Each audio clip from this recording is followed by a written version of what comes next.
Praise the lord. ఈరోజు దేవుని వాగ్దానము, ఒకని నోటి ఫలము చేత వాని కడుపు నిండును, తన పెదవుల ఆదాయము చేత వాడు తృప్తి పొందును. సామెతల గ్రంథము 18వ అధ్యాయము 20వ వచనము. సహోదరి సహోదరులారా, ఈ వాక్యం మన జీవితంలో మాట యొక్క ప్రాముఖ్యతను, మనం మాట్లాడే విధానం మన భవిష్యత్తును మరియు మన ఆర్థిక సామాజిక జీవితాలను ఎలా ప్రభావితం చేస్తుందో వివరిస్తుంది. ఈ లోకంలో మనం చేసే ప్రతి పనికి ఒక ఫలితం ఉన్నట్లే మనం మాట్లాడే ప్రతి మాటకు ఒక ప్రతిఫలం ఉంటుంది. మన మాటలు కేవలం గాలిలో కలిసిపోయేవి కావు, అవి మన జీవితాన్ని పోషించే ఫలాలుగా మారతాయి. ఈ వాక్యాన్ని లోతుగా అర్థం చేసుకోవడానికి దీన్ని 2 ప్రధాన భాగాలుగా చూడవచ్చు. మొదటిగా, ఒకరి నోటి ఫలము చేత వాని కడుపు నిండును అని ఉంది.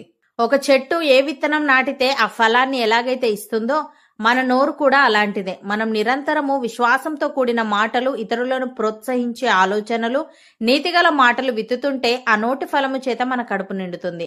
అంటే దేవుడు మన మాటల ద్వారానే మనకు కావలసిన ఆహారాన్ని, వనరులను మరియు ఆశీర్వాదాలను అనుగ్రహించి మన జీవితాన్ని పోషిస్తాడు. ఉదాహరణకు, యేసుక్రీస్తు వద్దకు వచ్చిన ఒక రోమా శతాధిపతి తన దాసుని స్వస్థత కోసం కేవలం మాట మీద ఆధారపడ్డాడు. శతాధిపతి అన్నాడు, ప్రభువా, నీవు ఒక్క మాట సెలవిమ్ము, అప్పుడు నా దాసుడు స్వస్థపరచబడును అని. అతని నోటి విశ్వాసపు మాటను చూసి యేసు ఆశ్చర్యపడ్డాడు. అతను పలికిన ఒక్క మాట వలనే అతని ఇంట అద్భుతం జరిగింది. అతని దాసుడు స్వస్థత పొందాడు. అలాగే ఐగుప్తు రాజు కలగన్నప్పుడు దానికి అర్థం చెప్పే జ్ఞాని ఎవ్వరూ లేరు. చెరసాల నుండి వచ్చిన యోసేపు దేవుని సహాయంతో కలకు భావం చెప్పడమే కాకుండా రాబోయే భయంకరమైన కరువును ఎలా ఎదుర్కోవాలో తన నోటి మాటలతో ఒక చక్కని ప్రణాళికను వివరించాడు. యోసేపు అన్నాడు, ఐగుప్తు దేశం అంతటి మీద ఒక వివేకమును జ్ఞానమును గల మనుష్యుని నియమించి 7 సమృద్ధి సంవత్సరములలో ధాన్యమంతటిని కూర్చి కరువులో దేశము నశించిపోకుండా ఆ ఆహారమును దేశమునకు నిలువగా ఉంచవలెను అని. యోసేపు నోటి నుండి వచ్చిన ఆ వివేకవంతమైన మాటలు రాజుకు నచ్చాయి. ఆ నోటి ఫలము ద్వారానే యోసేపు చెరసాల నుండి ఐగుప్తు దేశానికే ప్రధానమంత్రి అయ్యాడు.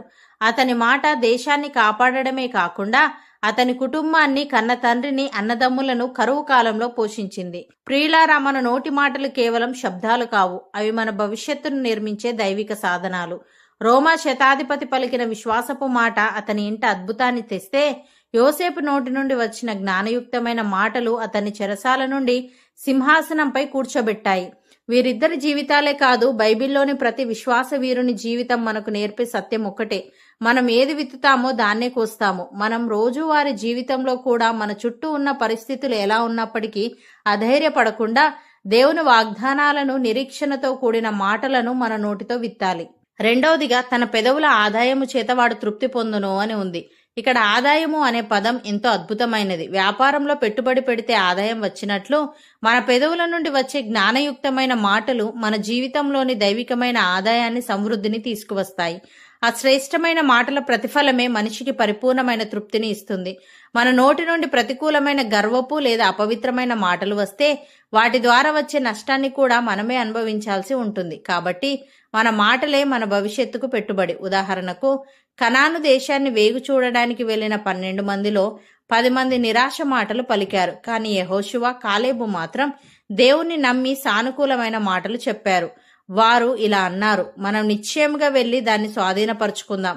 యెహోవా మనకు తోడై ఉన్నాడు, వారికి భయపడకుడి అని. ఆ తరం వారందరూ అరణ్యంలోనే రాలిపోయిన తమ నోటితో విశ్వాసాన్ని పెట్టుబడిగా పెట్టిన యెహోషువ, కాలేబులు మాత్రమే వాగ్దాన దేశంలోకి అడుగుపెట్టారు. అక్కడ పాలు, తేనెలు ప్రవహించే శ్రేష్టమైన భూమిని స్వాస్థ్యముగా పొంది వృద్ధాప్యంలో కూడా సంపూర్ణ తృప్తితో జీవించారు.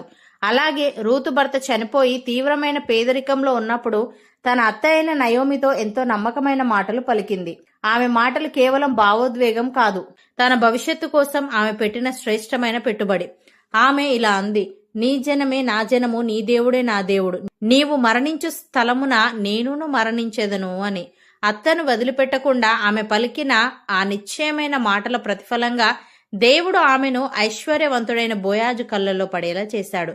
రూతు ఆ దేశంలోనే ఒక గొప్ప ఆస్తికి యజమానురాలు అవ్వడమే కాకుండా యేసుక్రీస్తు వంశావళిలో భాగ్యమయ్యే అంతటి మహోన్నతమైన ఆత్మీయ ఆదాయాన్ని, పరిపూర్ణ తృప్తిని పొందింది. ప్రియులారా, మన పెదవుల నుండి వచ్చే ప్రతి మాట దైవికమైన ఆత్మీయ ఖాతాలో మనం పెట్టే పెట్టుబడే. యెహోషువ, కాలేబులు పలికిన సానుకూల మాటలు వారిని వాగ్దాన దేశానికి వారసులను చేస్తే, రూతు పలికిన నమ్మకమైన మాటలు ఆమె జీవితాన్ని పేదరికం నుండి ఐశ్వర్యంలోనికి, చరిత్రలో నిలిచిపోయే శ్రేష్టమైన వంశావళిలోనికి నడిపించాయి. వీరి జీవితాలు మనకు నిరూపిస్తున్న సత్యం ఒక్కటే: మంచి మాట ఎన్నటికీ వ్యర్థం కాదు, అది ఖచ్చితంగా లాభాన్ని తెస్తుంది. అదే సమయంలో ప్రతికూలమైన లేదా అవిశ్వాసపు మాటలు మన భవిష్యత్తుకు ఎంతటి నష్టాన్ని తెస్తాయో కూడా మనం గ్రహించాలి. వ్యాపారంలో తప్పుడు పెట్టుబడి నష్టాన్ని తెచ్చినట్లే మన నోటి నుండి వచ్చే సనుగుడు, గర్వపు మాటలు దేవుడు మన కోసం దాచి ఉంచిన ఆశీర్వాదాలను మనకు దూరం చేస్తాయి. సహోదరి సహోదరులారా, ఈ వాగ్దానం ద్వారా దేవుడు మనకు అందించిన సత్యం ఎంతో స్పష్టమైనది. మన మాటలు కేవలం శబ్దాలు కావు, అవి మన జీవిత గమనాన్ని, భవిష్యత్తును నిర్ణయించే దైవిక శక్తులు.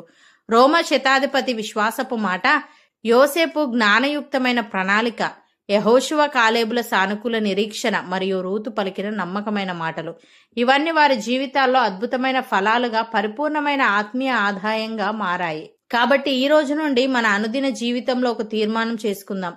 ప్రతికూలతను విడనాడుదాం. మన పరిస్థితులు ఎంత కఠినంగా ఉన్నప్పటికీ సనుగుడు, నిరాశ, అధైర్యపడే మాటలకు మన నోటిలో చోటు ఇవ్వవద్దు.